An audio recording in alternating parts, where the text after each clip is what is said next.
안녕하십니까, 오더봉구입니다. 브레이크 없는 노바클 레이싱, 원형 트랙에서 펼쳐지는 화려한 드리프트 트랙 레이싱, 지금부터 시작합니다.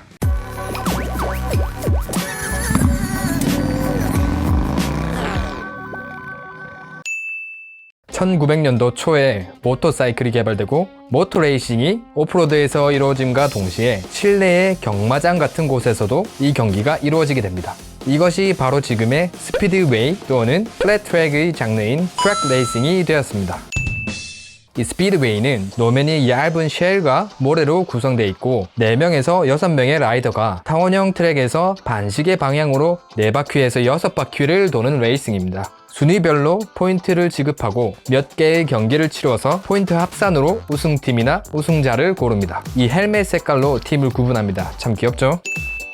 이 스피드웨이 모터사이클은 조금 특별합니다. 그냥 보면 자전거 같이 생기기도 했고 1900년대 초기 모터사이클 같기도 합니다. 무게가 최소 78kg을 넘어야 하는데 대부분 80kg 이하입니다. 일반적인 모터사이클은 160에서 300kg 가량 하는 것을 보면 엄청 가볍죠. 이 오토바이에는 없는 것이 많습니다. 먼저 첫 번째로 리어 서스펜션이 없습니다. 두 번째로 기어박스도 없습니다. 기어가 하나밖에 란 뜻이죠. 세 번째로 브레이크도 없습니다. 이제 왜 가벼운지 알겠죠? 기어가 하나밖에 없고 서스펜션 따윈 무시하고 브레이크 없는 노바쿠 바이크라 이겁니다. 또한 왼쪽으로 도는 것에만 집중이 되어 있어 왼쪽 푸스텝이랑 오른쪽 푸스텝이랑 다른 걸 볼 수 있어요. 게다가 엔진은 500cc 단기통을 사용하는데 특이한 점으로 메탄올을 연료로 씁니다. 메탄올을 써서 압축비를 높여 코너에서 높은 파워와 스피드를 낼 수 있게 해줍니다. 그래서 70마력 밖에 되지 않는 출력을 냅니다. GP 머신의 경우 200마력이 넘는데 이건 좀 작아 보이죠? 하지만 차가 너무 가벼워서 공차 중량 대비 마력은 포뮬라 1 자동차에 버금간다고 볼 수 있습니다. 2초에서 3초 만에 약 130km/h를 냅니다.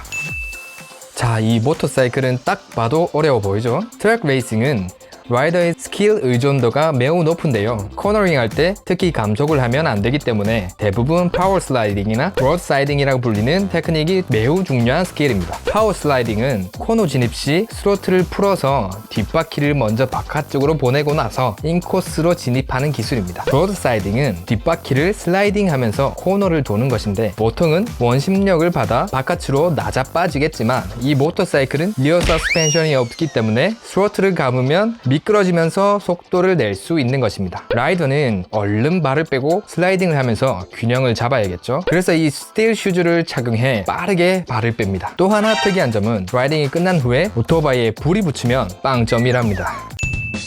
이 스피드웨이는 다양한 트랙에서도 경주를 하는데요. 레이스 트랙은 잔디 위에서 하는 것인데 트랙이 스피드웨이보다 조금 더 넓고 깁니다. 그래서 더 많은 라이더가 동시에 출발할 수 있고 조금 더 빠르게 경주할 수 있습니다. 레이스 트랙 모터사이클은 2개의 기어가 있으며 리어 서스펜션도 존재하지만 여전히 브레이크는 노바꾸로 없습니다.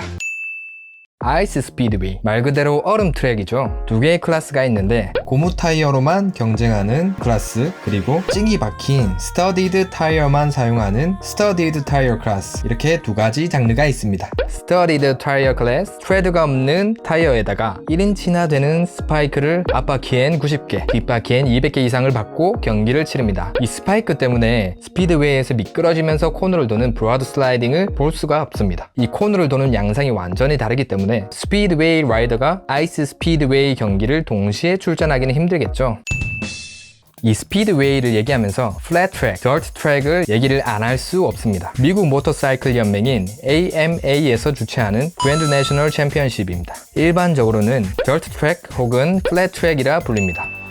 먼저 모터사이클 특징에 대해 알아보겠습니다. 스피드웨이와는 다르게 오프로드 전용 타이어를 사용할 수 없고 스트리트 타이어인 클래스 C 타이어를 사용하게 되어 있습니다. 그냥 니네 미끄러져라는 거죠. 이 플랫 트래커의 경우 앞바퀴 브레이크가 없고 뒷바퀴 브레이크는 있습니다. 노바꾸 정도는 아니고 한 반바꾸 정도는 되겠네요. 엔진은 일반적으로 650에서 750cc의 트윈 엔진을 사용합니다. 온로드 바이크를 플랫 트랙 레이싱에 맞게 커스텀한 형태가 이 플랫 트래커가 되겠는데요. 40년 전에 할리 데이비슨에서 XR750이라는 모델의 스타일을 다른 회사에서도 지금까지 따라해서 만든다고 보시면 됩니다. 작고 긴 형태의 피넛 탱크를 장착하고 시트는 한 개이며 리어 펜더는 없고 끝으로 갈수록 가늘게 빠지는 꼬리 모양입니다. 프레임이 그대로 노출되어 있는 룩이며 앞포크는 노출되어 있고 19에서 18인치의 큰 앞휠과 연결되는 두툼해 보이는 앞 모양의 특징이 있습니다. 배기 또한 이렇게 두 개가 옆으로 빠져 있는 것이 많습니다. 이렇게 생긴 모터사이클을 플랫 트래커라고 합니다. 최근에 발매된 인디안 FTR 1200도 플랫 트래커 레이서의 약자입니다.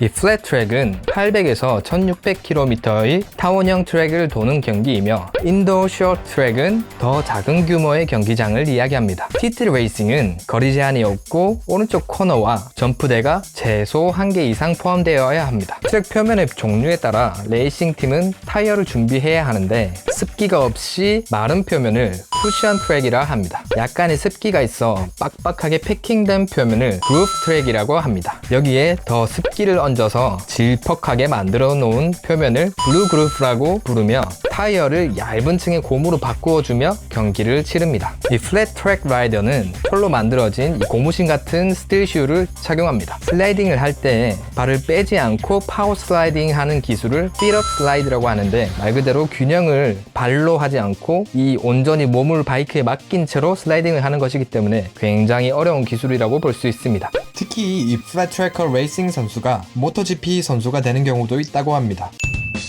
역사적인 트랙 레이싱인 보드 트랙을 알아보겠습니다. 보드 트랙은 이 표면이 나무 판자로 되어 있는 레이싱인데요. 코너를 돌아 나가기 위해서 표면의 각도를 주어 높은 스피드로 코너를 돌아 나갈 수 있는 경기입니다. 이 코너를 돌아 나가면서 운전자는 중력을 몸으로 견뎌야 하며 나무 판자에서 튀어오르는 잔여물도 굉장히 위험한 경기죠. 이 빠른 속도로 코너를 돌아 나가기 때문에 사고가 났을 때 관중석으로 오토바이가 날아가는 경우도 있었다고 합니다. 하지만 이 보드 레이싱은 나무 판자의 수명이 5년이 채 안 되고 유지 수리 비용이 굉장히 많이 들어가기 때문에 점차 고충을 겪기 시작했고 트랙이 짧은 탓에 라이더의 스킬보다 오토바이나 기기의 성능이 좋기만 하면 우승을 하기만 하는 현상이 생기기 시작하자 인기가 떨어지고 지금은 역사의 뒤안길로 사라져가는 경기입니다.